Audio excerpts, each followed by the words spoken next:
उत्तरी मैदानी प्रदेश के बारे में डिस्कस कर रहे थे, उसी को आज हम कंटिन्यू करेंगे। कल हमने जो देखा था उसको रिवाइज करते हैं। तो देखिए, भारत के उत्तरी मैदानी प्रदेश लगभग इस तरह से विस्तृत हैं, राजस्थान से लेकर आगे असम तक। और ये जो मैदानी क्षेत्र है ये 3200 किलोमीटर 3200 किलोमीटर की दूरी में विस्तृत है, वेस्ट से लेकर ईस्ट तक। और चौड़ाई ज्यादा हमें देखने को मिलती है वेस्टर्न पार्ट में, और ईस्टर्न पार्ट में पूर्वी भाग में चौड़ाई कम है, ढाल बहुत मंद है। और जो चौड़ाई है पूर्वी पश्चिमी भाग में वेस्टर्न पार्ट में वो ज्यादा से ज्यादा चौड़ाई 580 किलोमीटर के आसपास हमें देखने को मिलती है, और पूर्व में चौड़ाई 150 किलोमीटर के आसपास हो जाती है। कुछ एक क्षेत्रों में 100 किलोमीटर 100 किलोमीटर भी हो जाती है। और ज्यादातर पार्ट में जो हमें विड्थ चौड़ाई देखने को मिलती है वो 240 से 320 किलोमीटर है। यहाँ जो अवसादों की जमाव की गहराई है, सेडिमेंट्स के डिपोजिशन का जो डेप्थ है वो 2000 मीटर है, और हाइट इस प्लेन रीजन की लगभग 200 मीटर है। और अगर एग्जैक्ट फिगर्स में बात करें तो 185 मीटर के आसपास है एवरेज हाइट। कुछ क्षेत्रों में ज्यादा भी है, कुछ क्षेत्रों में कम भी देखने को मिलती है। अब जो है ये जो मैदानी क्षेत्र है ये सबसे नया प्रदेश है, हिमालय पर्वत के भी बाद में बना है, क्योंकि हिमालय से और पेनिनसुलर इंडिया से, प्रायद्वीपीय भारत से जो नदियां आती है उनके द्वारा जो सेडिमेंट्स डिपॉजिट होते हैं उससे ये प्लेन्स बने। कब बने? चतुर्थ युग में बने, क्वाटरनरी पीरियड में। 7 लाख वर्ग किलोमीटर क्षेत्र में विस्तृत है, और ये जो है इसमें काफी सारे स्टेट्स कवर होते हैं इस प्लेन रीजन में। सबसे बड़ा, सबसे प्रमुख क्षेत्र है, और उसके साथ साथ सबसे बड़ा कृषि क्षेत्र है भारत का। लार्जेस्ट एग्रीकल्चरल रीजन है, पॉपुलेशन भी बहुत ज्यादा यहाँ पे रहती है, और पॉपुलेशन डेंसिटी, जनसंख्या घनत्व भी ज्यादा पाया जाता है। अब ये जो है विश्व के सबसे बड़े और सबसे विस्तृत मैदानी प्रदेश है। देखिए, इंडिया के फिजियोग्राफिक डिविजन्स में भौतिक प्रदेशों में ये सबसे बड़ा प्रदेश नहीं है। भौतिक प्रदेशों में फिजियोग्राफिक डिविजन्स में सबसे बड़ा रीजन है पेनिनसुलर प्लेटो रीजन, प्रायद्वीपीय पठारी प्रदेश, जो 16 लाख वर्ग किलोमीटर क्षेत्र में फैला है, 16 लाख स्क्वायर किलोमीटर रीजन में फैला है। ये केवल 7 लाख स्क्वायर किलोमीटर में। तो अगर इंडिया के फिजियोग्राफिक डिविजन्स या भौतिक प्रदेशों में सबसे बड़ा पूछा जाए तो पेनिनसुलर प्लेटो रीजन आएगा, प्रायद्वीपीय पठारी प्रदेश। और अगर आपको रीजन ना पूछा जाए और केवल पूछा जाए मैदान ज्यादा है, पठार ज्यादा है, पर्वत ज्यादा है या पहाड़ियां ज्यादा है, तो मैदान ज्यादा है इंडिया में, प्लेन्स ज्यादा है as compare to mountain, hills, plateau, उन सबको अगर अलग अलग देखा जाए तो। रीजन्स की बात नहीं हो, प्रदेशों की बात ना हो, तो मैदान सबसे ज्यादा है, क्योंकि फिर उसमें उत्तरी मैदान के साथ साथ तटवर्ती मैदान, कोस्टल प्लेन्स भी इंक्लूड हो जाते, ऐड हो जाते, इसलिए। अब देखिए, विश्व के सबसे विस्तृत और बड़े मैदान होने के साथ साथ कृषि प्रधान क्षेत्र है भारत का। जनसंख्या भी काफी ज्यादा यहाँ पे निवास करती है। 4 भाग हैं इसके। ये जो 4 पार्ट्स हमने देखे थे ये किस आधार पर देखे थे? प्रादेशिक आधार पर, रीजनल बेसिस पर 4 पार्ट्स है। सतलज के मैदान, राजस्थान के मैदान, सतलज के मैदान, गंगा के मैदान और ब्रह्मपुत्र के मैदान। राजस्थान के मैदान हम डिस्कस कर चुके हैं। अरावली पर्वत के पश्चिम में स्थित है, अर्धशुष्क और शुष्क परिस्थितियां हैं, और उसके साथ साथ ढाल भी देखा था हमने। बहुत सी लवणीय झीलें, सलाइन लेक्स हैं यहाँ, लूनी जैसी रिवर है। 2 पार्ट्स हैं इस प्लेन रीजन के, राजस्थान बागर और मरुस्थली। और राजस्थान बागर वाले रीजन में 25 से 50 सेंटीमीटर, 25 टू 50 सेंटीमीटर के आसपास रेनफॉल होती है, ये हमने देखा। और ये सेमी एरिड अर्ध शुष्क क्षेत्र है, और मरुस्थली वाला शुष्क क्षेत्र है जहाँ 25 सेंटीमीटर से कम बारिश होती है, और डेजर्ट टाइप कंडीशंस है, मरुस्थलीय स्थिति है। ये राजस्थान के मैदानों में हमने देखा था। उसके बाद सतलज के मैदान की अगर बात करें, मेनली एक्सटेंडेड है पंजाब और हरियाणा में। सतलज और उसके आसपास वाली नदियों द्वारा बने हैं ये मैदान, और इसमें हमने देखा कि दोआब स्थित हैं। 2 प्रमुख दोआब हैं, दोआब मतलब नदियों के बीच के मैदान। बारी और बिस्त नाम के दोआब यहाँ इस प्लेन रीजन में देखने को मिलते हैं। कहाँ पर है बारी और बिस्त? तो देखिए, यहाँ पर ये रावी और ब्यास नदी, दूसरी रावी और ब्यास के बाद ये सतलज नदी है, सतलज के आगे ये है गग्गर नदी, गग्गर नदी के बाद आगे ये है यमुना नदी। इन नदियों के बीच में है ये दोआबादी। तो रावी और ब्यास नदी के बीच में जो है ये है बारी दोआब। ब्यास और सतलज के बीच में जो दोआब है यहाँ पर ये है बिस्त दोआब। और सतलज और गग्गर के बीच वाला जो भाग है वो दोआब नहीं है, बट वो एक मैदानी क्षेत्र है, क्योंकि इन नदियों के बीच में काफी गैप है, डिस्टेंस है। और यहाँ का जो मैदान है उसे कहते हैं मालवा का मैदान। और गग्गर और यमुना के बीच में हरियाणा में जो मैदानी क्षेत्र है उसको कहते हैं हरियाणा भिवानी बागर। तो ये मैदानों के हमने विभिन्न नाम देखे थे। इसका स्लोप नदियों से पता चल रहा है, नॉर्थ ईस्ट से आपको साउथ वेस्ट की तरफ दिख रहा होगा, और ये जो मैदानी क्षेत्र है यहाँ पर सर्वाधिक उत्पादकता पाई जाती है, प्रोडक्टिविटी सबसे ज्यादा है। छोटा है बट जितनी भी जमीन है वो बहुत ज्यादा उपजाऊ है। तो ये सब हमने देखा था सतलज के मैदान में। ये 5 दोआब भी हमने देखे, सिंधु सागर, छाछ, रेचना, बारी और बिस्त दोआब। ये प्रमुख सिंधु और सिंधु की सहायक नदियों के बीच में स्थित 5 दोआब है, जिसके आधार पर पंजाब का नाम पंजाब पड़ा है। इंडस और उसकी ट्रिब्यूटरीज के बीच में जो दोआब लोकेटेड हैं वो 5 दोआब ये हैं, जिसके बेसिस पर पंजाब का नाम पंजाब पड़ा है। गंगा का मैदान भी हम डिस्कस कर चुके हैं। अरावली के ईस्टर्न साइड में पूर्व में पश्चिम बंगाल तक विस्तृत जो मैदान है वो गंगा का मैदान है, सबसे बड़ा है, सबसे ज्यादा उत्पादन प्रोडक्शन यहीं पर होता है। और इस मैदानी क्षेत्र का ढाल गंगा के नदी के आधार पर पता चलता है। गंगा नदी बहती है उत्तर पश्चिम से दक्षिण पूर्व की ओर, तो स्लोप किस तरफ है, उत्तर पश्चिम से दक्षिण पूर्व की ओर, नॉर्थ वेस्ट से साउथ ईस्ट की तरफ। और ये जो मैदान है प्लेन रीजन, गंगा और उसकी ट्रिब्यूटरीज जहां जहां फैली हैं उस पूरे रीजन में ये मैदानी क्षेत्र हमें मुख्यतः देखने को मिलता है। मेनली यूपी, बिहार, वेस्ट बंगाल में, आसपास के कुछ राज्यों में अगर देखें तो थोड़ा सा झारखंड, राजस्थान का कुछ हिस्सा, थोड़ा बहुत यहाँ हरियाणा के बॉर्डर वाला कुछ रीजन मान सकते हैं, और थोड़ा सा उत्तराखंड वाला रीजन। अब ये जो है नदियां हमें पता होनी चाहिए कौन कौन सी हैं, उसके बेसिस पर गंगा के मैदान के जो प्रादेशिक नाम है उनको देखेंगे। तो ये ब्रह्मपुत्र और गंगा मिली बांग्लादेश में। उसके बाद ये कोसी नदी आती है नेपाल वाले क्षेत्र से और आगे मिलती है बिहार में गंगा नदी से। फिर उसके बाद ये महानंदा नदी है, यहाँ पर पश्चिम बंगाल से हुगली नदी निकलती है गंगा से। झारखंड से आती है दामोदर नदी। स्वर्णरेखा नदी आती है झारखंड से। इन नदियों के बीच बीच में जो मैदानों के विभिन्न नाम है वो देखिए। यहाँ यूपी के पश्चिमी भाग में वेस्टर्न पार्ट में रोहिलखंड के मैदान है। यूपी के सेंट्रल पार्ट में लखनऊ के आसपास है अवध का मैदान। बिहार में गंगा के उत्तर में मिथिला, गंगा के दक्षिण में बिहार में मगध, बिहार में कोसी महानंदा के बीच में है बारिंद, और फिर उसके बाद दामोदर और स्वर्णरेखा नदी के बीच में वेस्ट बंगाल में है रार का मैदान। ये रीजनल नेम्स है गंगा के मैदान के, ये हमने देखे थे कल, ये है रीजनल नेम्स, कल देख चुके हैं। उसके बाद गंगा के जो मैदान है उसको तीन पार्ट्स में डिवाइड कर सकते हैं, upper Ganga plains, middle Ganga plains and lower Ganga plains. ऊपरी गंगा का मैदान, मध्यवर्ती गंगा का मैदान और निचला गंगा का मैदान। तो ये गंगा प्लेन्स में हमने देखा था। राजस्थान के जो ईस्टर्न साइड में, पूर्वी राजस्थान में जो मैदानी भाग है वो किसका हिस्सा है, गंगा के मैदान का हिस्सा है। तो ये सब हमने देखा। अब देखिए आज हमें डिस्कस करने हैं ब्रह्मपुत्र के मैदान। ब्रह्मपुत्र का जो मैदान है मुख्यतः ब्रह्मपुत्र और उसकी सहायक नदियों द्वारा बना है, और मेनली उसका विस्तार हमें असम में देखने को मिलता है। ये जो असम वाला भाग है यहाँ पर विस्तृत है, इस पूरे असम वाले पार्ट में हमें देखने को मिलता है ये वाला मैदानी क्षेत्र ब्रह्मपुत्र का। अगर नॉर्थ ईस्टर्न स्टेट्स आपको नहीं ध्यान तो ये है अरुणाचल प्रदेश, यहाँ पर ये है नागालैंड, ये है मणिपुर, ये है मिजोरम, ये है त्रिपुरा, ये है मेघालय और ये है असम। ये ब्रह्मपुत्र का मैदान मुख्यतः असम में स्थित है। काफी सकड़ा हो जाता है यहाँ पे मैदानी क्षेत्र, बहुत ज्यादा जो है नैरो हो जाता है प्लेन रीजन, बहुत ही कम चौड़ाई देखने को मिलती है यहाँ पर, और 100 किलोमीटर के आसपास हो जाती है, चौड़ाई बहुत ज्यादा कम हो जाती है। तो देखिए गंगा नदी, ब्रह्मपुत्र नदी द्वारा जो मैदान बनता है, ब्रह्मपुत्र नदी को लोकेशन देखिए, ये अरुणाचल प्रदेश से होते हुए, असम से होते हुए आगे चली जाती है बांग्लादेश में, मेघालय से नहीं गुजरती है। तो ये जो ब्रह्मपुत्र नदी है इसके आसपास जो असम में प्लेन रीजन है वो इसमें सम्मिलित है। उत्तर पूर्वी बाकी राज्यों में क्यों नहीं है ये मैदानी क्षेत्र, क्योंकि अरुणाचल प्रदेश में तो हिमालय वाला भाग है, बाकी नागालैंड, मणिपुर, मिजोरम इनमें है पूर्वांचल वाला पार्ट, और मेघालय में क्या है, मेघालय का पठार जिसमें गारो खासी जयंतिया पहाड़ियां। तो मेनली प्लेन रीजन आपको असम वाले सेक्शन में देखने को मिलेगा। ये मैदानी क्षेत्र जो है यहाँ से लेकर पश्चिम से लेकर और असम में पूर्व तक विस्तृत है, ईस्ट तक एक्सटेंडेड है। 2 मेजर प्लेसेस हैं जिनके बीच में ये मैदानी क्षेत्र है। एक तो है धुबरी, धुबरी से लेकर आगे यहाँ सादिया तक ये मैदानी क्षेत्र विस्तृत है, धुबरी से सादिया तक। और लगभग जो इसका लेंथ है, पश्चिम से पूर्व जो विस्तार है इसका, वो लगभग आपको 650 किलोमीटर के आसपास दिखेगा, ईस्ट से वेस्ट जो एक्सटेंशन है, और चौड़ाई लगभग 100 किलोमीटर हो जाती है, कई क्षेत्रों में बहुत कम हो जाती है, 100 किलोमीटर के आसपास।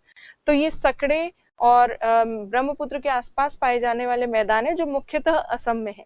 पर ब्रह्मपुत्र नदी के बिल्कुल पास स्थित है, इसीलिए काफी ज्यादा जल की मात्रा रहती है। वाटर अवेलेबिलिटी बहुत ज्यादा है इस प्लेन रीजन में, इसीलिए जो वाटर इंटेंसिव क्रॉप्स होती हैं, ऐसी फसलें जिनमें जल ज्यादा आवश्यक होता है, जल की मात्रा ज्यादा चाहिए होती है, वो यहाँ पे की जाती है, उनकी खेती की जाती है। और चावल जो होते हैं उनका उत्पादन यहाँ पे होता है। उसके साथ साथ जूट जो है, पटसन जिसको कहते हैं, उसकी भी कल्टीवेशन यहाँ पे की जाती है। तो मेनली जूट और राइस कल्टीवेशन यहाँ किया जाता है। ब्रह्मपुत्र रिवर का फ्लो अगर हम देखें तो उससे हमें स्लोप पता चलता है इस मैदान का, और इस नदी का जो फ्लो है वो है नॉर्थ ईस्ट से साउथ वेस्ट की तरफ। तो इस मैदान का ढाल भी क्या है, उत्तर पूर्व से दक्षिण पश्चिम की ओर ढाल है। तो ये है असम में स्थित ब्रह्मपुत्र का मैदान। तो ब्रह्मपुत्र का मैदान आपसे पूछा जाए तो आप ऐसे लिखेंगे कि यह सकड़ा मैदान मुख्यतः असम में स्थित है तथा धुबरी से सादिया तक इसका विस्तार 650 किलोमीटर की दूरी तक है तथा इस मैदानी क्षेत्र की चौड़ाई लगभग 100 किलोमीटर पाई जाती है। इसका ढाल उत्तर पूर्व से दक्षिण पश्चिम की ओर है। यह मैदानी क्षेत्र चावल तथा पटसन की खेती के लिए अत्यधिक उपयोगी है। तो ये आपको लिखना है, जो यहाँ पे लिखा है उसी को बस सेंटेंस में आपको फ्रेम करना है। So this plain region is located in Assam. It extends from Dhubri to Sadia over a distance of 650 kilometer. The width of this plain region is only 100 kilometer and its slope is from northeast towards southwest. It is used for rice and jute cultivation. तो अब जो है ब्रह्मपुत्र के मैदान के साथ हम प्रादेशिक विभाजन जो है मैदान के वो कर चुके हैं, रीजनल डिवीजन कर लिया। अब हम क्या देखेंगे, ज्योग्राफिकल डिवीजन जो है, भौगोलिक जो विभाजन है मैदानों का, उसको देखेंगे। और भौगोलिक विभाजन को संरचनात्मक आधार पर जो मैदान का विभाजन है वो भी माना जाता है। तो संरचना या स्ट्रक्चर या फिजियोग्राफी के बेसिस पे जो प्लेन रीजन है उसको अब हम देखेंगे। इंग्लिश में अगर देखें तो आप इसको ज्योग्राफिकल डिवीजन ऑफ प्लेन्स भी कह सकते हैं, मैदानों का भौगोलिक विभाजन, या फिजियोग्राफिक डिवीजन ऑफ प्लेन्स भी कहा जा सकता है, फिजियोग्राफिक डिविजन्स या फिजिकल डिविजन्स ऑफ प्लेन्स। तो इस तरह से अब फिजिकल डिविजन्स देखेंगे। अब इसमें सम्मिलित है मुख्यतः खादर, बांगर, भाबर, तराई वाला जो क्षेत्र है वो इसमें सम्मिलित है। अब देखिए हम समझते हैं इसको। सबसे पहले पर्वतीय क्षेत्र जो होते हैं, जैसे हिमालय पर्वत जैसे पर्वत, उनसे निकलती हैं नदियां, और जब नदियां पर्वत से नीचे उतरती हैं तो पर्वत के ढाल से, स्लोप से जब नीचे उतरती हैं, स्टीप स्लोप से, तो नदी को ग्रेविटी हेल्प करती है, गुरुत्वाकर्षण बल हेल्प करता है। इसीलिए नदी का पानी जो है वो आसानी से बड़े बड़े टुकड़ों को अपने साथ बहुत आसानी से नीचे ला सकता है, क्योंकि उस बड़े टुकड़े को गिराने के लिए नदी को ज्यादा फोर्स नहीं लगाना पड़ रहा, क्योंकि ढाल पे ऑलरेडी उस बड़े टुकड़े के ऊपर या चट्टान के बड़े टुकड़े के ऊपर ऑलरेडी क्या लग रहा है, गुरुत्वाकर्षण बल लग रहा है, ग्रेविटेशनल फोर्स लग रही है। इसलिए ऑब्वियसली वो ढलान से नीचे गिरना ही था पत्थर, नदी के पानी ने बस उसको हल्का सा धकेला और वो आसानी से नीचे आकर गिर गए। तो जब भी नदी कहीं पर पर्वतीय क्षेत्र से गिरती है तो पर्वतों का जो पदेन क्षेत्र होता है, इसे कहते हैं, यहाँ जहाँ पर्वत माउंटेन खत्म हो रहा है उसको कहते हैं पदेन क्षेत्र, पर्वतों के पद वाला क्षेत्र। इसको गिरिपद क्षेत्र भी कहा जाता है, इंग्लिश में इसको फुट हिल रीजन कहते हैं, फुट हिल रीजन। तो जब नदियां पर्वतों से नीचे आती हैं या ढाल के सहारे नीचे गिरती हैं, वो अपने साथ बड़े बड़े अवसाद लेकर आती है, और उन बड़े बड़े अवसादों से एक पूरी जहाँ पे रिवर गिरती है प्लेन माउंटेन से, माउंटेन के ठीक फुटहिल रीजन में बहुत सारे बड़े बड़े आपको पेबल्स जैसे दिखेंगे, बहुत बड़े बड़े टुकड़े दिखेंगे चट्टानों के, और वो जो अवसाद है बड़े बड़े, वो एक पट्टी के रूप में ठीक जो माउंटेन है पर्वत के ठीक आगे एक पट्टी के रूप में विस्तृत होते हैं। तो एक बेल्ट बन जाती है बिग सेडिमेंट्स की, इस तरह से। तो ये जो बड़े बड़े अवसाद हैं ये नदी अपने साथ ऊपर से नीचे गिरा कर लेकर आई, और ये बड़े अवसादों से जो मैदान बना है, ये माउंटेन जहाँ खत्म होते हैं उसके आगे लगभग 8 to 15 किलोमीटर चौड़ाई में, 8 से 15 किलोमीटर चौड़ाई में आपको देखने को मिलेगा, ठीक माउंटेन के ठीक आगे 8 to 15 किलोमीटर विड्थ में। अब होता क्या है, जब नदी इन बड़े बड़े सेडिमेंट्स को लाकर बिछा देती है पर्वतों के पदेन क्षेत्र में, फुटहिल रीजन में, तो फिर जब नदी इन बड़े बड़े टुकड़ों के नीचे से जाती है तो वो काफी पार्ट्स में डिवाइड भी हो जाती है। उसके साथ साथ नदी जो है वो सतह पर दिखाई नहीं देती, क्योंकि सतह पर ये बड़े बड़े टुकड़े नजर आते हैं। तो जहां पर ये बड़े टुकड़ों वाला क्षेत्र होता है, बड़े अवसादों वाला क्षेत्र होता है, वहां नदी सतह पर दिखती नहीं है, क्योंकि वो बड़े बड़े इन टुकड़ों के नीचे से बहती हुई जाती है। और जब इनके नीचे से बहती हुई नदी जाएगी और जहां पर ये टुकड़े खत्म हो रहे हैं, बिग सेडिमेंट्स, बड़े अवसाद खत्म हो रहे हैं, वहां पे जब नदी का पानी निकलता है तो वो बिल्कुल अनियमित प्रवाह होता है, क्योंकि नदी पहले ही बहुत सारी शाखाओं में इस तरह से पेबल्स के नीचे डिवाइड हो चुकी थी। फिर जब नदी निकलती है इन टुकड़ों के आगे, तो नदी का पानी नियमित रूप से नहीं बहता है, वो इधर उधर फैला हुआ होता है। तो फैली हुई अवस्था में नदी के बहुत सारी धाराओं के रूप में पानी निकलता है, और फिर आगे चलकर ये सब धाराएं ढाल के आधार पर एक साथ जुड़ती है और बनती है एक प्रमुख नदी। ये सब जब मिलेंगे तो इस तरह से प्रॉपर एक रिवर बनेगी, नदी बनेगी। तो ये नदी बन जाती है। और जब ये नदी बन जाती है तो नदी के ठीक किनारे वाला जो क्षेत्र है, बिल्कुल पास वाला, हर साल जब भी मॉनसून के टाइम पर बारिश ज्यादा होती है, नदी के पास जल की मात्रा, वाटर का अमाउंट रिवर के पास ज्यादा होता है, तो रिवर का वाटर लेवल इंक्रीज हो जाता है। जब भी जल स्तर बढ़ता है नदी का, तो नदी का जल आसपास के क्षेत्र में बहकर आ जाता है। जैसे नदी के बिल्कुल पास वाला जो रीजन है, यहाँ पर बहकर आ जाएगा। अब कैसे आएगा? तो देखिए, मान लीजिए ये है, ये नदी वाला क्षेत्र है, नदी यहाँ पर बह रही थी। मान लीजिए इस एरिया में नदी बहती है, पर जब जल स्तर बढ़ जाता है, वाटर लेवल इंक्रीज हो जाता है, पानी बहुत ज्यादा है, तो ये आसपास के क्षेत्र में ये फैल जाएगा पानी। उसके बाद कुछ समय बाद क्या होगा, वापस से जल स्तर कम हो जाएगा। जब वर्षा, बारिश वगैरह खत्म हो जाएगी तो वाटर लेवल वापस से रिड्यूस हो जाएगा। तो ये पानी जो इधर उधर फैला था, ये पानी वापस से चला जाएगा नदी की तरफ। तो नदी जो है, नदी का पानी बाढ़ के समय बाहर की तरफ जाता है और आसपास के क्षेत्र में फैल जाता है, और वापस से फिर अंदर आ जाता है जब जल स्तर जो है कम होता है। तो जब भी नदी का पानी हर साल मॉनसून के टाइम पे आसपास के रीजन में फैलता है, क्षेत्र में फैलता है, तो यहाँ पर बहुत छोटे छोटे अवसाद, सेडिमेंट छोड़ जाता है। और यहाँ जो नदी के किनारे के पास ये अच्छे बड़े बड़े नए अवसाद जमा होते हैं, इन बड़े बड़े अवसादों को कहा जाता है खादर। ये सेडिमेंट्स जमा हो गए, इनको खादर कहते हैं। तो नदी जो है उसके ठीक किनारे पर हमें देखने को मिलते हैं खादर। ये खादर वाले जो भाग है वो है नवीन अवसाद, जहाँ जमा होते हैं नए बारीक अवसाद। तो ये नए बारीक अवसादों वाला क्षेत्र है, और ये नदी के दोनों तरफ देखने को मिलता है। और इस खादर वाले भाग के थोड़ा दूर, जहां तक नदी का बाढ़ का पानी जाता है, उसके आगे वाला जो क्षेत्र है, वहां पुराने अवसाद होते हैं, ओल्ड सेडिमेंट्स, जो पहले कभी नदी ने जमा किए होंगे। तो हर साल जब नदी का पानी जब ओवरफ्लो होता है, बाहर की तरफ बढ़ता है जल स्तर उच्च होने के कारण, तो जब भी पानी ओवरफ्लो होता है तब पुराने अवसादों को साइड में ढकेलता है।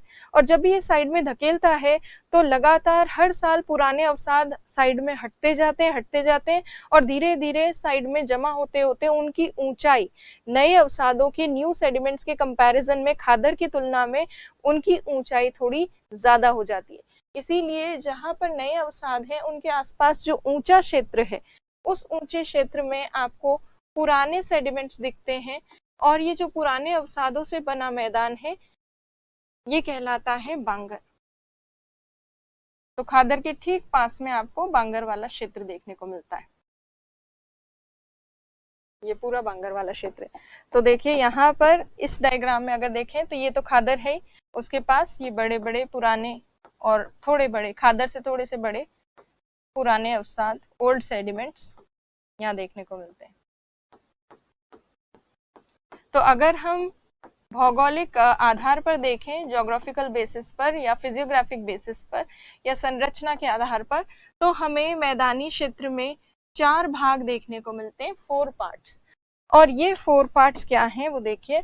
सबसे पहला भाग जो है वो बड़े अवसादों वाला भाग है। बड़े अवसादों के मैदानों की जो पट्टी है, जो पर्वत के ठीक आगे नजर आती है, उसे कहते हैं भाबर। भाबर भाबर वाले भाग के ठीक आगे, जहां इरेगुलर फ्लो होता है रिवर के वाटर का, नदी के जल का अनियमित प्रवाह होता है, जहां फैला हुआ होता है चारों तरफ पानी वाला क्षेत्र, उसे कहते हैं तराई। तराई रीजन। और तराई जो है ये इसके भाबर के ठीक आगे की तरफ 15 से 30 किलोमीटर चौड़ाई तक देखने को मिलता है। तो सबसे पहले जहाँ पर्वत खत्म हो रहा है पहले भाबर मिलेंगे, उसके आगे क्या मिलेगा, तराई मिलेगा। और तराई 15 से 30 किलोमीटर चौड़ाई तक विस्तृत मिलेगा। उसके बाद नदी के ठीक किनारों के पास जो नए जलोढ़ अवसादों से बना मैदान है वो है खादर। और खादर के पास जो पुराने जलोढ़ अवसादों से बना मैदान होता है उसे कहते हैं बांगर। बांगर। तो भौगोलिक आधार पर हम इन 4 मैदानी भागों को पढ़ेंगे। एक तो भाबर, दूसरा तराई, तीसरा खादर और चौथा बांगर। तो अब इनको एक एक करके हम डिस्कस करते हैं। यहाँ पर थोड़ा बहुत आपको समझ में आया होगा, इसी को अब आगे डिटेल से हम डिस्कस करेंगे। तो देखिए ये एक तो इस तरह से डायग्राम बन सकता है जो हमने बनाया था, पहाड़ से निकल रही है नदी और फिर आगे आगे विस्तृत हो रही है। और एक साइड व्यू बना सकते हैं आप, जहाँ पे आप माउंटेन का साइड से जो क्रॉस सेक्शन डायग्राम है वो बना सकते हैं इस तरह से। तो इसमें देखिए इंग्लिश और हिंदी दोनों में अवेलेबल है। ये हिमालय पर्वतीय क्षेत्र है। इसमें जो सबसे दक्षिणतम श्रेणी है शिवालिक। शिवालिक के ठीक आगे जहाँ पे फुटहिल रीजन है, पदेन क्षेत्र, वहां पे नदी बड़े बड़े अवसाद जमा करती है जिनको भाबर कहते हैं। उसके बाद अवसाद धीरे धीरे छोटे होते जाते हैं, क्योंकि आगे जब बढ़ती है नदी तो धीरे धीरे उसकी बड़ी अवसादों को लेकर जाने की क्षमता थोड़ी कम हो जाती है। फिर वो धीरे धीरे छोटे छोटे बारीक बारीक अवसाद जो है वही छोड़ती है। फिर तराई क्षेत्र आ जाता है भाबर के ठीक आगे। और तराई क्षेत्र के बाद नदी के ठीक पास वाला जो भाग है वो तो खादर है, और थोड़ा खादर से जो ऊंचा भाग है वो बांगर है। तो ये हो गया क्रॉस सेक्शन डायग्राम। अब एक एक करके हम इनको देखते हैं। सबसे पहले हम भाबर को देखेंगे, जो बड़े टुकड़ों वाला या बड़े अवसादों वाला मैदान है उसको डिस्कस करते हैं। तो देखिए भाबर, भाबर जो है ये कहाँ बनता है, जब शिवालिक पर्वतीय क्षेत्र से और वहां उसके आसपास वाले क्षेत्र से जो नदियां निकलती हैं, नदियां मैदानों में जैसे ही प्रवेश करती हैं तो ये नदियां काफी बड़े बड़े अवसाद लेकर आती हैं। और ये बिग सेडिमेंट्स बड़े अवसादों के नीचे से जब नदी बहती है तो ये नदी सतह पर दिखाई देना बंद हो जाती है। तो भाबर क्या है, गिरिपद क्षेत्र में या पर्वतों के पदेन क्षेत्रों में बड़े बड़े टुकड़ों या बड़े बड़े अवसादों से, सेडिमेंट से बने हुए जो प्लेन रीजन है, जो एक पूरी बेल्ट के जैसे एक्सटेंडेड है, उन्हें हम भाबर कहते हैं। और कितने किलोमीटर चौड़ाई में इनका विस्तार हमें देखने को मिलता है, इनका एक्सटेंशन हमें देखने को मिलता है 8 से लगभग 15 किलोमीटर चौड़ाई में इनका विस्तार है। किससे बने हैं, बड़े अवसादों से बने हैं, बिग सेडिमेंट्स, बिग सेडिमेंट से बने हैं। और इन बड़े सेडिमेंट्स अवसादों के नीचे नदी दिखाई देना बंद हो जाती है सतह पर। तो ये एक ऐसा क्षेत्र है जहां नदी गायब हो जाती है, ऊपर दिखना बंद हो जाती है। और क्योंकि ये बड़े बड़े अवसादों से बना है इसीलिए यहाँ पर खेती करना बिल्कुल भी संभव नहीं है। तो ये कृषि के लिए बिल्कुल उपयोगी नहीं है, ये भाबर वाला मैदानी क्षेत्र कृषि के लिए, एग्रीकल्चर के लिए बिल्कुल यूजफुल नहीं है। तो ये भाबर के मैदान में मुख्य चीज है। तो देखिए गिरिपद क्षेत्र में बड़े अवसादों से बने मैदान को भाबर कहते हैं। Plain formed by big sediments in the foothill region of mountains is called Bhabar. Width of Bhabar is around 8 to 15 kilometre, 8 से 15 किलोमीटर चौड़ाई में देखने को मिलते हैं। नदी सतह पर दिखाई देना बंद हो जाती है, अदृश्य हो जाती है, और उसके अलावा कृषि के लिए बिल्कुल यूजफुल नहीं है। अब देखिए बांगर क्या भाबर की जो फोटो है, एक रियल जो भाबर वाला क्षेत्र होता है उसकी पिक्चर देखिए। ये बिग बिग सेडिमेंट्स हैं, बड़े बड़े अवसाद हैं, टुकड़े, ये इस तरह से नजर आते हैं भाबर वाले क्षेत्र में। अब देखिए नेक्स्ट जो है हम तराई डिस्कस करेंगे। ये दूसरा भौगोलिक आधार पर जो मैदान का भाग है वो तराई है। अब इस सेकंड प्लेन रीजन में अगर देखें तो जहां पर भाबर खत्म होता है वहां पर तराई वाला क्षेत्र शुरू हो जाता है। और तराई वाले क्षेत्र में क्या होता है, नदी का जल एकदम से बिग सेडिमेंट्स बड़े अवसादों के नीचे से होता हुआ फिर फैल जाता है आगे आकर। और जब ये नदी का जल फैल जाता है, क्योंकि नदी ने अभी तक अपना एक रास्ता तय नहीं किया है, तो जब भी नदी का जल इस तरह से फैलता है तो उसकी वजह से दलदली परिस्थितियां बनती हैं, एक स्वैम्पी कंडीशंस बनती हैं। और इस तरह की जो दलदली परिस्थिति होती है वहां पे नमी बहुत ज्यादा होती है, पानी की अवेलेबिलिटी बहुत ज्यादा होती है, और नमी और पानी की उपलब्धता की वजह से यहाँ आसानी से काफी सारी वनस्पति विकसित होती है। तो वेजिटेशन की ग्रोथ यहाँ पर काफी देखने को मिलती है, नेचुरली बहुत सारे यहाँ पर आपको पेड़ पौधे दिखते हैं। उसके साथ साथ इन पेड़ पौधों आदि की वजह से यहाँ पर वन्य जीव वगैरह या कई जीव जंतु जो हैं, वन्य जीव तो क्या, जीव जंतु यहाँ पर काफी सारे मिलते हैं। तो वाइल्ड लाइफ और वेजिटेशन वो यहाँ पे काफी ज्यादा की जाती है, उसके अलावा काफी ज्यादा देखने को मिलती है। उसके अलावा तराई क्षेत्र की अगर बात करें एग्रीकल्चर के पॉइंट ऑफ व्यू से, तो कृषि के लिए तराई क्षेत्र यूज में लिया जा सकता है। अगर ये नदी का जो ओवरफ्लो होने वाला पानी है उसको कहीं और डाइवर्ट कर दिया जाए और उसको एग्रीकल्चर लैंड में कन्वर्ट कर दें, तो आसानी से यहाँ पर कृषि की जा सकती है, खास तौर पर चावल की, गन्ने की। और पंजाब और उत्तर प्रदेश वाला जो क्षेत्र है, पंजाब और उत्तर प्रदेश वाले क्षेत्र में तराई जो रीजन है उसको कन्वर्ट कर दिया गया है एग्रीकल्चरल लैंड में, कृषि भूमि में, और वहां पर चावल और गन्ने की खेती की जाती है तराई क्षेत्र में। और उत्तर पूर्वी राज्य जो है, नॉर्थ ईस्टर्न इंडिया, वहां पर भी फिर भी थोड़ा बहुत तराई क्षेत्र अभी वास्तविक अवस्था में दिखता है। अदरवाइज वेस्टर्न इंडिया में तराई रीजन को कन्वर्ट कर लिया गया है एग्रीकल्चरल लैंड में। तो तराई क्षेत्र देखिए भाबर के आगे 15 से 30 किलोमीटर चौड़ाई में देखने को मिलता है। अनियमित इरेगुलर फ्लो होता है वाटर का, नदी पुनः वापस से सतह पर दिखने लगती है, पर नदी का कोई प्रवाह का निश्चित मार्ग नहीं होता, फैलकर निकलता है नदी का पानी, दलदली सी अवस्था होती है। इसीलिए पानी उपलब्धता होने की वजह से, जल उपलब्धता होने की वजह से काफी डेंस वेजिटेशन हमें देखने को मिलती है, और वाइल्ड लाइफ, वन्य जीव आदि भी हमें यहाँ देखने को मिलते हैं। और पंजाब, यूपी में और कुछ एक राज्यों में इसे कृषि भूमि में कन्वर्ट कर लिया गया है, खास तौर पर चावल, गन्ने, इनकी खेती यहाँ की जाती है। अब तराई क्षेत्र जो है वो लगभग इस तरह से दिखता है, जो नमी युक्त भूमि है वो हमें वहां पर देखने को मिलती है।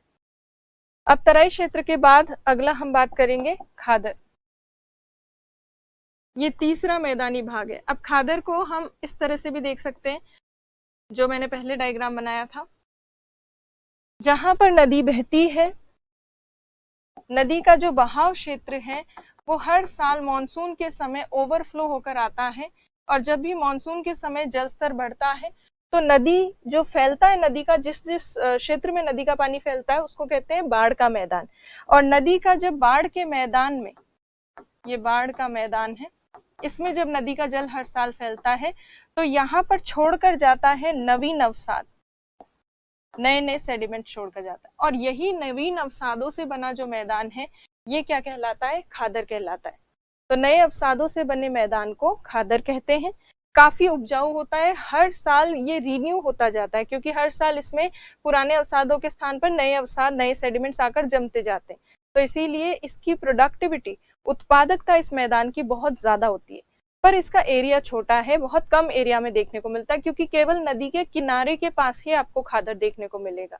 और बांगर की तुलना में खादर जो है वो थोड़े नीचे होते हैं, क्योंकि बांगर वाला जो क्षेत्र है काफी सारा पुराना सेडिमेंट्स, अवसाद इकट्ठे होने से खूब ऊंचा हो जाता है। ये वाला जो क्षेत्र है खादर वाला, ये केवल नदी के पास नीचा क्षेत्र में देखने को मिलता है। हमने ये भी डिस्कस किया था कि पंजाब में खादर का जो मैदान होता है उसको क्या कहते हैं, बेट कहते हैं, ये हम पहले देख चुके हैं। तो देखिए बाढ़ के मैदान में नए जलोढ़ अवसादों से जो बना मैदान होता है वही खादर कहलाता है। जो प्लेन रीजन होते हैं, फ्लड प्लेन रीजन, उसमें जो न्यू सेडिमेंट से बना प्लेन होता है वही खादर कहलाता है। देखिए यहाँ पर नदी के ठीक पास वाला खादर वाला क्षेत्र है। पंजाब में क्या कहते हैं, इसको बेट कहते हैं। यहाँ पर उत्पादकता, बहुत ज्यादा उपजाऊ होते हैं, क्योंकि पानी की कमी नहीं होती, बिल्कुल बारीक अवसाद होते हैं, हर साल नए जमा होते हैं, इसीलिए उत्पादकता, प्रोडक्टिविटी बहुत ज्यादा है इन मैदानी क्षेत्रों की, सबसे ज्यादा प्रोडक्टिविटी है। ज्योग्राफिकली अगर देखें, भौगोलिक स्थिति से, तो सबसे ज्यादा प्रोडक्टिविटी खादर में देखने को मिलती है। और प्रादेशिक आधार पर, रीजनल बेसिस पर जो हमने देखा था, उसमें कौन से मैदान में, सतलज के मैदान में सबसे ज्यादा उत्पादकता है। बांगर जो प्रदेश है, लास्ट मैदानों का भाग, उसको डिस्कस करते हैं। ये चौथा और लास्ट पार्ट है भौगोलिक आधार पर। ये खादर के ठीक पास में थोड़ा ऊंचाई पर पाया जाता है बांगर, और खादर वाला रीजन जो है वो तो नीचे था, नदी के पास था, बांगर थोड़ा ऊपर होता है, और ये पुराने अवसादों से बना होता है, ओल्ड सेडिमेंट से, जब भी नदी हर साल बाढ़ के मैदान में नए सेडिमेंट्स डिपॉजिट करती है तो पुरानों को साइड में कर देती है, और पुराने धीरे धीरे साइड में इकट्ठे होते जाते हैं, इसलिए उनकी ऊंचाई थोड़ी ज्यादा हो जाती है। और पुराने सेडिमेंट्स होने के साथ साथ नदी से थोड़ा दूर है ये, इसीलिए यहाँ पर जल की उपलब्धता, वाटर की अवेलेबिलिटी अगर देखें तो खादर की तुलना में यहाँ जल की उपलब्धता थोड़ी कम है, पानी की मात्रा कम है। और इसी वजह से जल कम होने के कारण यहाँ पर हमें लाइम या चूना जो है उसके कंकर पत्थर देखने को मिलते हैं, कुछ टुकड़े देखने को मिलते हैं। जो आर्द्र क्षेत्र होते हैं वहां पर इस तरह के चूने के या कैल्शियम कार्बोनेट के, कैल्शियम के टुकड़े देखने को नहीं मिलते हैं आर्द्र क्षेत्रों में। जहाँ ड्राइनेस ज्यादा होती है, शुष्कता होती है, वहां कई बार कैल्शियम या चूने पत्थर के जो टुकड़े हैं वो देखने को मिलते हैं। तो यहाँ पर इस बांगर के मैदान में कैल्शियम के पिंड पाए जाते हैं, लम्प्स पाए जाते हैं, टुकड़े पाए जाते हैं कैल्शियम के। तो बांगर के मैदान की एक खास बात है कि कैल्शियम के लम्प्स देखने को मिलते हैं। और ये जो कैल्शियम के लम्प्स यहाँ पर देखने को मिलते हैं, इन्हें कहते हैं कंकड़। हिंदी में भी कंकड़ कहेंगे कैल्शियम के पिंडों को, और उसके साथ साथ इंग्लिश में भी हम इसको कंकड़ ही कहेंगे। तो यहाँ बांगर के मैदान की खास बात यह है कि यहाँ कंकड़ पाए जाते हैं, कैल्शियम के पिंड पाए जाते हैं। उसके अलावा एक और चीज है जो बांगर क्षेत्र से रिलेटेड है, उसको हम देखेंगे। पहले ये बेसिक देखिए। तो ये पुराने अवसादों से बना होता है, खादर से थोड़ा सा ऊंचाई पर देखने को मिलता है। कंकर या कैल्शियम के जो टुकड़े हैं वो पाए जाते हैं यहाँ पर। वो किस वजह से? क्योंकि यहाँ थोड़ा जल की उपलब्धता थोड़ी कम है, वाटर की अवेलेबिलिटी थोड़ी कम है। अब पंजाब में इन्हें क्या कहा जाता है? ढाया कहा जाता है।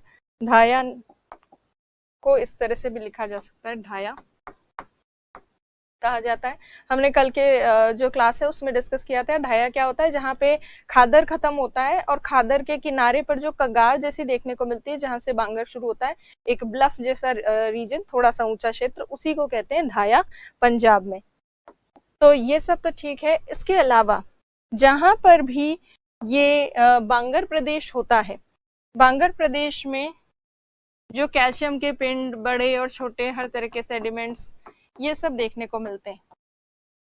जब कभी भी बांगर क्षेत्र में, कैल्शियम के पिंड भी बना देते हैं, बांगर क्षेत्र में यदि अपरदन ज्यादा होता है, इरोजन ज्यादा होता है, तो इरोजन ज्यादा होने पर यहाँ से मान लीजिए कोई पानी, नदी बहकर जा रही है, कोई पानी, जल बहकर जा रहा है, बरसात का पानी बहकर जा रहा है, तो उसकी वजह से क्या होगा? यहाँ पे जो बारीक बारीक अवसाद है, छोटे छोटे जो सेडिमेंट्स हैं, वो बांगर प्रदेश से हट जाएंगे, इरोड हो जाएंगे, अपरदित होकर चले जाएंगे। और जब छोटे छोटे सेडिमेंट्स, बारीक अवसाद जब यहाँ से अपरदित हो जाते हैं, तो उन बारीक अवसादों के यहाँ पे अपरदित होने से पीछे ऐसे बड़े बड़े अवसाद या टुकड़े बच जाते हैं।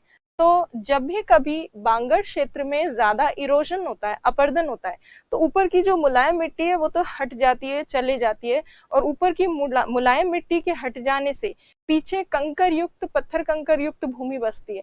और ऐसी जो कंकर युक्त या ग्रैनुलेटेड जो लैंड बसती है उसको कहते हैं भूड़। बांगर भी काफी उपजाऊ होते हैं और खादर की तुलना में थोड़ा ज्यादा बड़े एरिया में हमें बांगर देखने को मिलते हैं। इसलिए उत्पादन, प्रोडक्शन सबसे ज्यादा कहाँ होगा? बांगर में होगा। जबकि उत्पादकता, प्रोडक्टिविटी सबसे ज्यादा हमने कहाँ देखी थी? खादर में। प्रोडक्शन सबसे ज्यादा बांगर में होगा। तो सर्वाधिक उत्पादन यहाँ पे होता है। अभी जो मैंने आपको भूड़ बताया, वो भूड़ का डेफिनेशन यहाँ लिखा है। भूड़ का मतलब है granulated land found after erosion of upper fine layer of the Bangar region. और इसको हिंदी में भूड़ को इस तरह से भूड़ लिखा जाता है। मुलायम मिट्टी नष्ट होने के बाद पीछे जो कंकर युक्त भूमि बसती है उसी को भूड़ कहा जाता है। तो ये हो गया बांगर में के बारे में डिस्क्रिप्शन। तो हमने भौगोलिक आधार पर, संरचना के आधार पर, फिजियोग्राफिक बेसिस पर अगर देखें तो प्लेन्स के 4 पार्ट देखे हैं, भाबर, तराई, खादर और बांगर। और इससे पहले जो हमने देखे थे वो रीजनल पार्ट्स थे, मैदान के प्रादेशिक भाग थे। अब हम मैदान के ये दोनों तरह से भाग देख चुके हैं। अब हम बात करेंगे मैदान के महत्व की। वैसे तो बहुत सारी इंपॉर्टेंस है प्लेन की, हम कुछ बेसिक इंपॉर्टेंस को डिस्कस करेंगे। आपको यदि और भी कोई महत्व ध्यान हो तो आप उसमें ऐड कर सकते हैं। तो देखिए, सबसे ज्यादा जो मेन चीज है वो है कृषि। कृषि की जा सकती है मैदानी क्षेत्र में, और कृषि से खाद्य सुरक्षा जो है भारत की वो सुनिश्चित होती है, फूड सिक्योरिटी इंश्योर होती है। तो एग्रीकल्चर के पॉइंट ऑफ व्यू से प्लेन रीजन बहुत इंपॉर्टेंट है। प्लस यहाँ पर जनसंख्या आसानी से निवास कर सकती है, पॉपुलेशन के रेजिडेंस की फैसिलिटी यहाँ अवेलेबल है। इसीलिए जो प्रमुख शहर हैं वो आमतौर पर आपको मैदानी क्षेत्र में देखने को मिलेंगे। इतिहास में जो भी प्रमुख कैपिटल्स वगैरह हैं वो कई जगह आपको मैदानी क्षेत्र में कैपिटल्स भी मिलेंगे पुराने, तो ये मैदानों के महत्व में आ जाता है। फिर सिंचाई सुविधाएं या सिंचाई साधन, इरिगेशन की जो फैसिलिटी है वो प्लेन रीजन में बहुत इजीली अवेलेबल हो जाती है, क्योंकि अगर मान लीजिए दो नदियां बह रही है तो आप आसानी से नहर बना सकते हो मैदानी क्षेत्र में। उसके अलावा मैदानी क्षेत्र अवसाद से बने होते हैं, सेडिमेंट से, तो जब नदी या कोई बारिश का पानी उसके ऊपर बहकर जाता है तो वो पानी रिस कर नीचे भी जाता है। इससे ग्राउंड वाटर टेबल जो है वो रिचार्ज होती है, भूमिगत जल जो है उसका स्तर बढ़ता है, क्योंकि पानी नीचे रिस कर जा रहा है। और भूमिगत जल जहाँ पर होता है वहाँ कुएं खोदे जा सकते हैं आसानी से, और कुओं से पानी प्राप्त किया जा सकता है। तो ये सब जो सुविधाएं हैं ये मैदान में अवेलेबल है, तो सिंचाई की अच्छी सुविधाएं उपलब्ध है। प्लस यहाँ पर परिवहन सुविधाएं आसानी से विकसित की जा सकती है मैदानी क्षेत्र में। ट्रांसपोर्टेशन फैसिलिटी इजीली डेवलप कर सकते हैं प्लेन रीजन में। कैसे डेवलप कर सकते हैं? क्योंकि प्लेन रीजन बिल्कुल समतल होता है मैदानी क्षेत्र, आसानी से सड़कें बनाई जा सकती है, आसानी से रेलवे ट्रैक डाले जा सकते हैं। प्लस मैदानों में जब नदी बहती है तो उसमें कई जलमार्ग जो है नदी के वो नौवहन के लिए उपयोगी होते हैं, नेविगेशन या जहाज की गति के लिए उपलब्ध होते हैं। जैसे कि आप देखेंगे गंगा नदी जो है उसका मैदानी क्षेत्र में गंगा नदी पर नेशनल वाटरवे 1 है, राष्ट्रीय जलमार्ग नंबर 1 गंगा नदी में मैदानों में बना हुआ है। पहाड़ों में तो बन नहीं सकता ना, नदी का उपयोग केवल परिवहन के लिए मैदानों में किया जा सकता है। इसी तरह से ब्रह्मपुत्र नदी में नेशनल वाटरवे 2 स्थित है, तो परिवहन की दृष्टि से भी मैदान बहुत ज्यादा इंपॉर्टेंट होते हैं। तो ये कुछ महत्व है मैदान के। आपको और कोई महत्व भी मिले तो आप उसमें और ऐड कर सकते हैं। ये तो बहुत बेसिक है, और भी बहुत सारे रेलेवेंस इंपॉर्टेंट पॉइंट्स हैं जो आप ऐड कीजिएगा। अब हम देखते हैं कि क्वेश्चंस कैसे बन सकते हैं। 2 नंबर के क्वेश्चन में कोई भी छोटी मोटी चीज उठाकर आपसे पूछी जा सकती है। ढाया पूछ सकते हैं, बेट पूछ सकते हैं, खादर पूछ सकते हैं, भाबर पूछ सकते हैं। तो देखिए बेट, ढाया, कंकड़, भूर, खादर, बांगर, भाबर, तराई, मरुस्थली क्या है, राजस्थान बागर क्या है, दोआब किसे कहते हैं, हरियाणा भिवानी बागर क्या होता है, मालवा के मैदान क्या है, बारी, बिस्त, ये सब आपसे पूछे जा सकते हैं 2 नंबर में। और भी कोई छोटे मोटे पॉइंट जो हमने नोट्स में मतलब अभी किए हैं क्लास में, उनमें से कुछ भी पिक करके आपसे 2 नंबर में पूछा जा सकता है। फिर है 5 मार्क्स के जो क्वेश्चंस हैं उसमें आपसे भाबर, तराई, खादर, बांगर डिटेल में पूछा जा सकता है। 5 हो चाहे 2 नंबर के प्रश्न हो, अगर आप डायग्राम बना सकते हैं उसके साथ तो बनाना ही है। खादर और बांगर में डिफरेंस अंतर पूछा जा सकता है, भाबर और तराई में अंतर पूछा जा सकता है, डिफरेंस, राजस्थान के मैदान के बारे में पूछा जा सकता है, सतलज के मैदान, गंगा के मैदान, ब्रह्मपुत्र के मैदान, उत्तरी मैदानी प्रदेश पूरा का पूरा जो उसका बेसिक इंट्रोडक्शन पार्ट किया था हमने स्टार्टिंग में, वो आपसे पूछा जा सकता है 5 नंबर में। महत्व आपसे 5 नंबर में पूछे जा सकते हैं। जब भी इंपॉर्टेंस वगैरह बतानी हो तो पॉइंट्स में बताएं तो ज्यादा बेहतर होता है। फिर है 10 नंबर के प्रश्न। 10 नंबर के प्रश्नों में आपसे पूछा जा सकता है प्रादेशिक जो विभाजन है मैदानों का वो बताइए, जिसमें हमने क्या किया था, राजस्थान के मैदान, सतलज के मैदान, गंगा और ब्रह्मपुत्र के मैदान। फिजियोग्राफिक या स्ट्रक्चरल या संरचनात्मक या भौगोलिक आधार पर यदि मैदानों का विभाजन देखें तो खादर, बांगर, भाबर, तराई वो आपसे पूछा जा सकता है। तो दोनों तरह से प्लेन्स के टाइप प्लेन्स का डिवीजन पूछ सकते हैं आपसे। उसके अलावा आपसे पूरा उत्तरी मैदानी प्रदेश विस्तार में पूछा जा सकता है। Explain northern plain region in detail, importance of northern plain region, उत्तरी मैदानी प्रदेश का महत्व आपसे पूछा जा सकता है सविस्तार। तो महत्व वाला जो टॉपिक है इसमें आप और थोड़ा सा मेहनत कीजिए, थोड़ा बहुत ढूंढिए क्या महत्व है, बहुत इजी है, कई सारी चीजें और ऐड की जा सकती है इसमें। तो इस तरह से आप क्वेश्चन प्रैक्टिस कर सकते हैं प्लेन रीजन की। बाकी जो है आगे वाली क्लास में हम और भी अन्य चीजों को डिस्कस करेंगे। तब तक के लिए इसको रिवाइज कीजिए, नोट्स बनाइए। Thank you.